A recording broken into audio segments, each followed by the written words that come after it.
All right, just gonna cut this. Looks like you just pull on right here, get this thing open.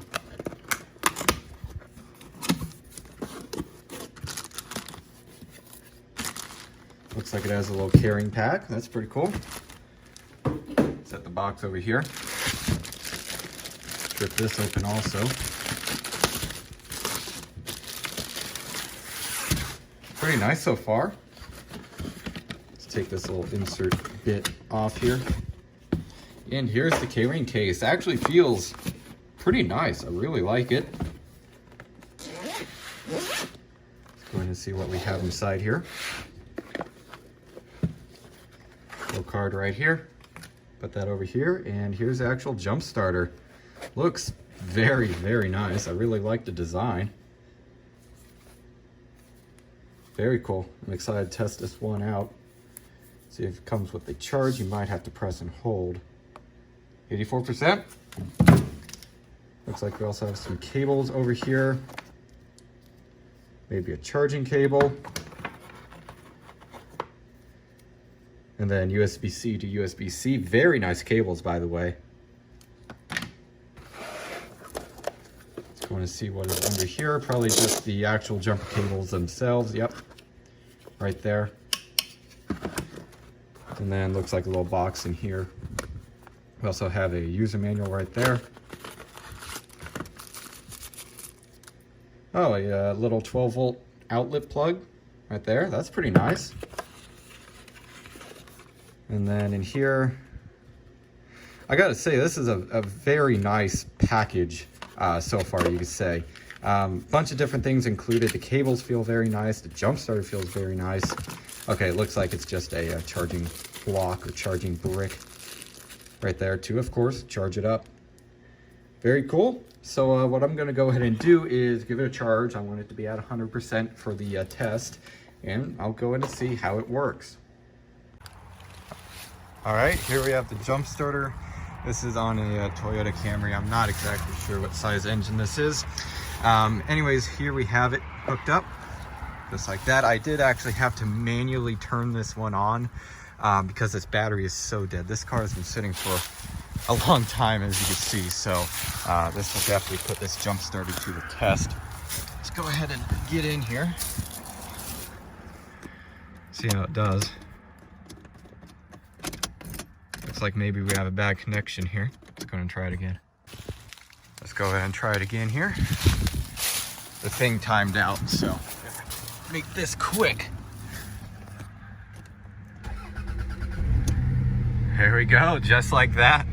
Started right up, very strong too. Again, this thing has been sitting for quite a while. Battery is totally dead. Oh, and actually, okay, it looks like the alternator ain't working. That jump starter just timed out again and the whole car shut off. So that battery is super toast, but started it up just fine.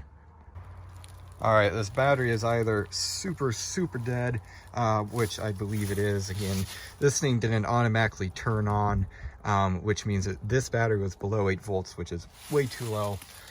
Plus the thing's from, 2017, the thing's ancient. The whole car was basically just running off of just the jump pack, because only when this thing was on is when the car was running. As soon as this thing timed out and shut off, the whole car shut off. So starting it 2 times and having the car running off of it for both of those 2 times, it only went down 10%. So that's pretty good. Again, considering I had to start it twice and the entire car, everything, all the accessories and stuff were all running off of this. Since the battery's cooked, and I guess maybe the alternator is bad too. So there you go. Thing seems to work pretty good. Now, typically what you would do if, for example, your car just died, like you left your radio on for too long or you left your light-ons in a parking lot, what you would do is you would go ahead and get this out. You get out the jumper cables portion and you would plug it in right here. And there's actually directions on the back here, which is super nice. What you'll do is attach this bit to the jump starter, attach your battery cables here, negative or black to negative and red to positive, and then you go ahead and press the button on the front here for 2 seconds, and then it should come up with start right here on the screen. And then you would go ahead and be able to start your car. Again, because this one was so dead, what you have to do is you have to press this button and this button here for, I believe, 3 seconds. And then there you go, it will manually supply power. And now the entire car has power, as you can hear. So there it is. Just to show you guys, I'll go ahead and start it up a third time just to show you how fast it cranks over. Get in here.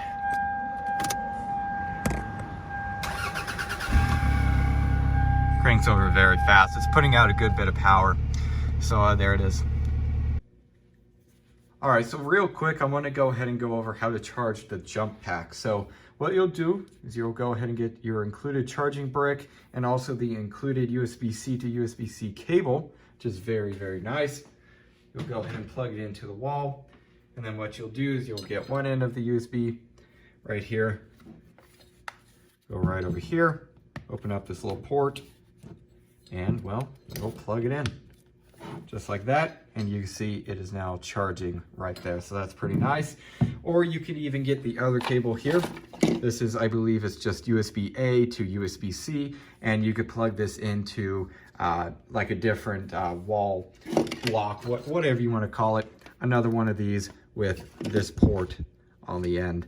Or you could plug that into, I'm sure you could probably plug it into a computer or something. It'd probably take a lot longer, but you can. So that is pretty cool. All right, so as you saw in the previous clip, it cranked over that Toyota Camry perfectly fine, absolutely no issues at all. And it did it 3 separate times. And each 3 of those times, all of the accessories and everything were running off of just the battery pack here, because obviously the battery that was in the vehicle and also the alternator on the vehicle was doing absolutely nothing, because as soon as this turned off, the entire vehicle turned off. And both 3 times, it only ran it down. Let's go and see here. It ran it down only 13%, so not bad at all. If you're just going to be, just starting vehicles and not running accessories off of this thing and stuff, then it will, of course, last longer. So there it is. It's pretty simple to use. Just put these in, just plug them in right here. You got to take this little cap off. And then what you'll do is come over here, open this flap up, plug it in. Only goes one way, as you can see, it is keyed. And then you will go ahead and connect it to your battery, press the button for 2 seconds, and then it should be ready, and then you'll start your vehicle. Now in this case, like I mentioned previously, that battery is actually too low, so I had to force this one into giving voltage. Typically when you connect a jump starter through these cables and stuff, it has to detect voltage to put out voltage, and that's got to be above 8 volts, but because the battery is below 8 volts, I had to force it into giving power, which how you do that is you just press these 2 buttons here. Let's go and turn it on first. And there you go. Now it is supplying voltage, in this case 15 volts right now. So there it is. I really, really like that feature. I don't think any of my other jump packs have that, so this will be super handy. For example, when I was going to pick up my 300ZX about half a year ago, it had no battery in it, but I wanted to go ahead and hook up a jump pack to see if it would crank over. And all of my jump packs had to detect voltage to give out voltage. Obviously, there ain't going to be voltage there because there was no battery in it. So this thing would have been super helpful in that case. Unfortunately, of course, I didn't have it at the time. So there's that. Let's go ahead and put this back. You also have a light, which is pretty cool. There's that. And kind of like a strobe mode right there. And then you also have red. Very nice. If you're broken down on like the side of the road or something, you could turn those on to alert other vehicles. Right here on the other end, we have USB-C for both charging and also outputting. So you could charge devices through this, or you could charge the actual jump pack through this port.